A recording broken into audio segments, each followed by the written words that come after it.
തത്വമസിയിലേക്ക് ഏവർക്കും സ്വാഗതം. തയ്യാറാക്കി അവതരിപ്പിക്കുന്നത് ശ്രീ ജി ബാലകൃഷ്ണൻ.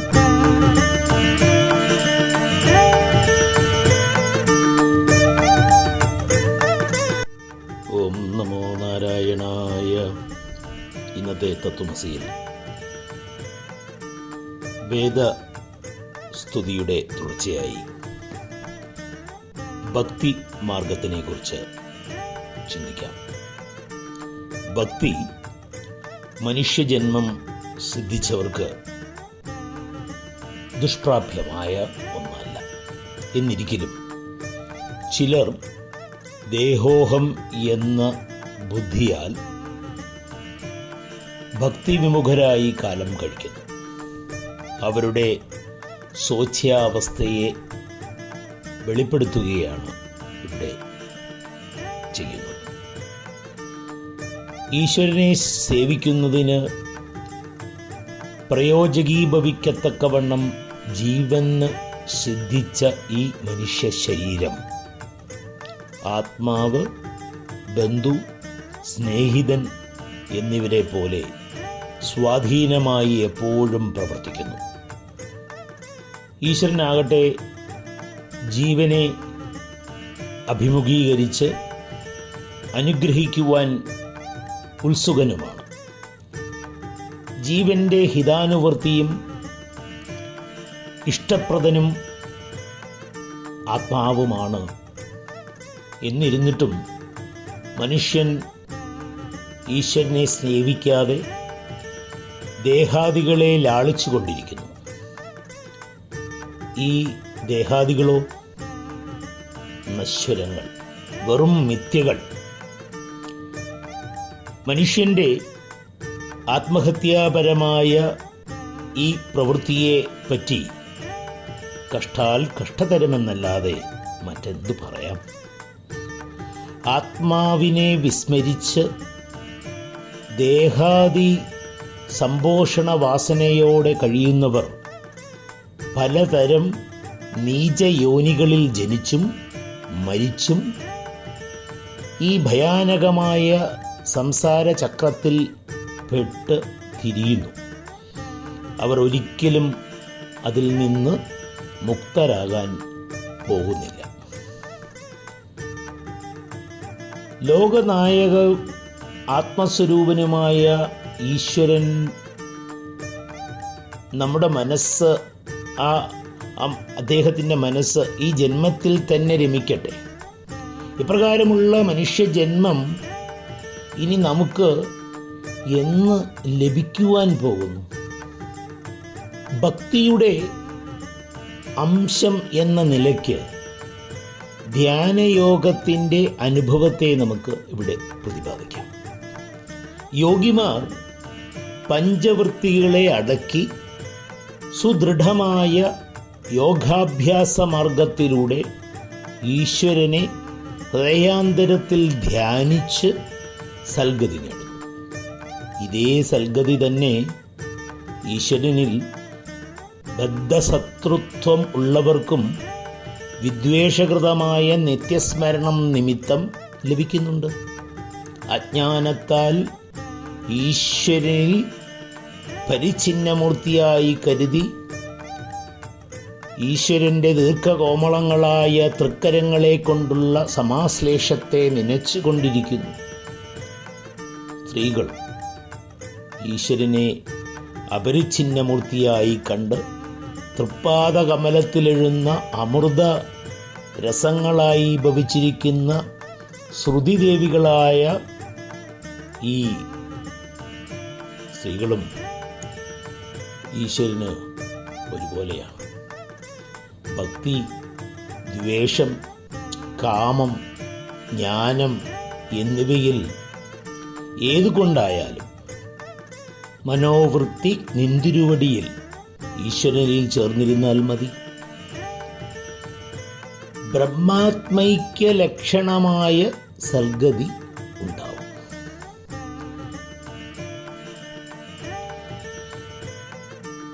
പ്രേമപൂർവകമായുള്ള തൃപ്പാദസ്മരണം അത്യന്തം ദുർലഭമാണ്. ആകയാൽ ഏതെങ്കിലും തരത്തിലുള്ള ഭവൽ സ്മരണം മതിയാവും. ഭഗവത് തത്വം ദുർവിജ്ഞേയമാകൊണ്ട് ജ്ഞാനയോഗത്തെക്കാളും ഭക്തിയോഗത്തെക്കാളും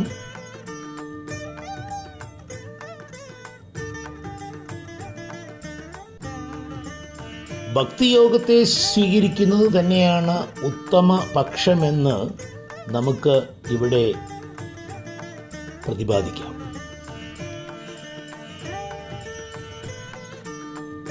ഈശ്വരൻ മുമ്പ് തന്നെ ഉണ്ടായിരുന്നു, മറ്റുള്ളതെല്ലാം പിമ്പ് ഉണ്ടായി നശിച്ചുകൊണ്ടിരിക്കുകയാണ്. കാലസീമിതമായ ആദ്യന്തങ്ങളില്ലാത്ത ഈശ്വരൻ അതുള്ളവെന്ന് എങ്ങനെ നമുക്കറിയാം? ആദി ഋഷിയായ ബ്രഹ്മാവുണ്ടായത് ഈശ്വരനിൽ നിന്നാണ്. ബ്രഹ്മാവിനെ തുടർന്നുകൊണ്ട് നിവൃത്തി പാരായണന്മാരും പ്രവൃത്തി പാരായണന്മാരുമായി രണ്ടു തരത്തിലുള്ള ദേവ ഋഷിമാർ സനകാദികളും മരീചിയാദികളും ഉത്ഭവിച്ചു. ശേഷമുള്ളവരെല്ലാം പിന്നീടുണ്ടായി. ഉണ്ടായതെല്ലാം തന്നിൽ ഒതുക്കി ഭവാൻ നിദ്ര കൊള്ളുന്ന കാലത്ത് ഭവാനോട് ഒന്നിച്ച് അനുനിദ്ര ചെയ്യുന്ന ജീവന്മാർക്ക് ജ്ഞാനസാധനമായിട്ട് ഒന്നും തന്നെയില്ല. ആകാരാദി സ്ഥൂല വസ്തുവാകട്ടെ മഹത്തത്വാദി സൂക്ഷ്മ വസ്തുവാകട്ടെ അപ്പോൾ ഇല്ല. ഇവ രണ്ടും ചേർന്നതായ ശരീരമോ ക്ഷണമുഹൂർത്താദി കാലവിഭാഗ വൈഷമ്യമോ അന്ന് ഇല്ല. നിന്തിരുവടിയെ അറിയുവാനുള്ള ശാസ്ത്രീയ ആശയവും അപ്പോൾ ഈശ്വരനിൽ തന്നെ ലയിച്ചിരിക്കുകയായിരുന്നു. സൃഷ്ടിക്ക് മുമ്പും സൃഷ്ടി നടക്കുന്ന കാലത്തും പ്രളയത്തിങ്കലും ഈശ്വരനെ അറിവാൻ സാധ്യമല്ലാത്തത് കൊണ്ട് അതിനായി ഉദ്യമിപ്പാതെ ഈശ്വരനെ ഭജിക്കുക മാത്രമാണ് ഉത്തമമായ കൃത്യം. ബുദ്ധി മുതലായ പരിച്ഛിന്നോപാധികളാൽ മറയ്ക്കപ്പെട്ട ഞാൻ എവിടെ? ഭഗവാന്റെ മഹിമയൊക്കെ എവിടെയാണ്? ഭഗവാനെ അറിയുവാൻ നമുക്ക് സാമർഥ്യമേ ഇല്ല. നമുക്ക് ഏകമാർഗം തൃപ്പാദ ഭക്തി. ആ ഭക്തി നമുക്ക് തന്ന് അരുളണം. അതാണ് നമ്മൾ ഈശ്വരനോട് പ്രാർത്ഥിക്കുന്നത്. ജ്ഞാനം എളുപ്പത്തിൽ സിദ്ധിക്കുന്ന ഒന്നല്ല. ജ്ഞാനമാർഗോപദേഷ്ടാക്കളായ ആചാര്യന്മാർക്ക് കൂടി ഭ്രമ ബാഹുഭ്യം കാണുന്നുണ്ട്. ഈ ഭ്രമബാഹുഭ്യത്തെ വെളിപ്പെടുത്തി ഭക്തിയുടെ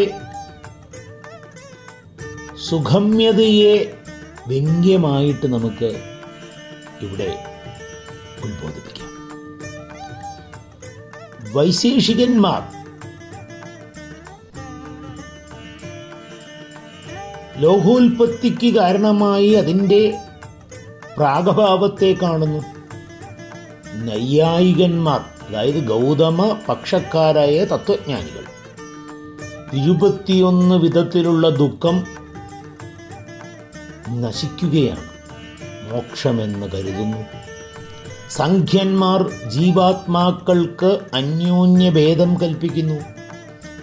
മീമാംസകന്മാർ കർമ്മഫല വ്യവഹാരം സത്യമെന്ന് സിദ്ധാന്തിക്കുന്നു.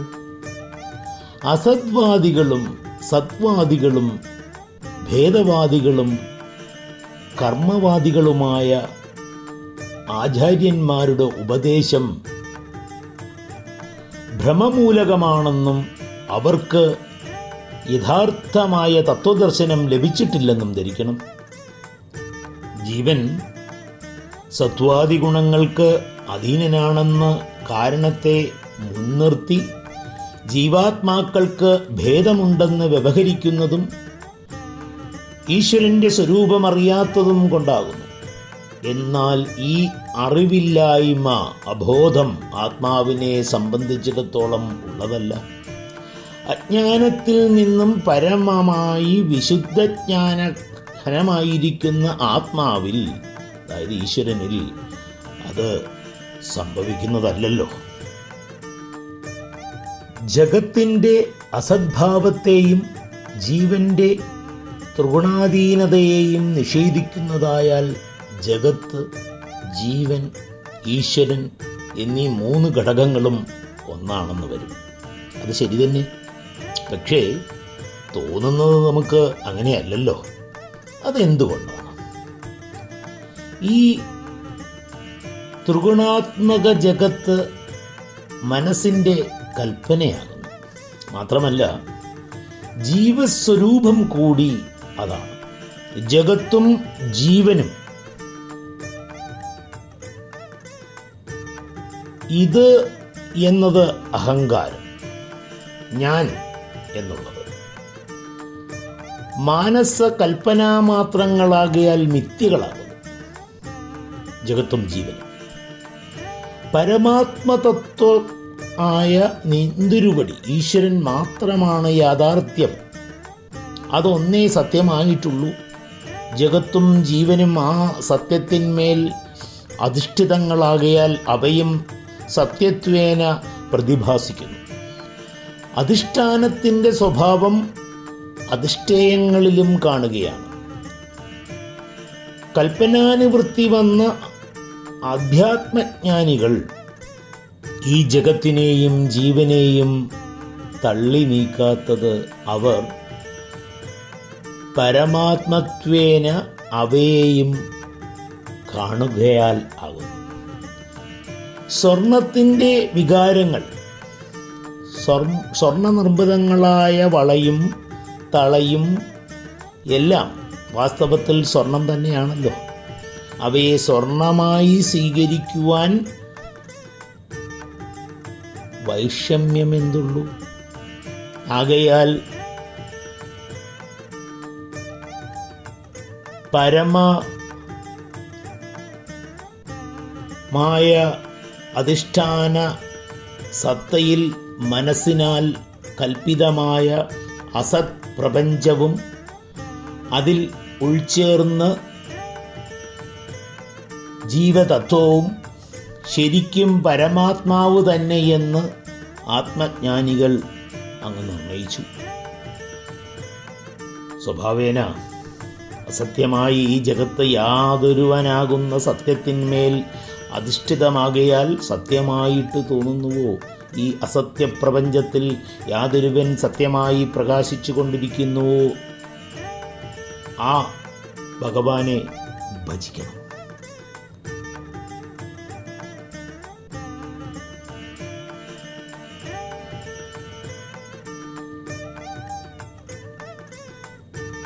സത്യം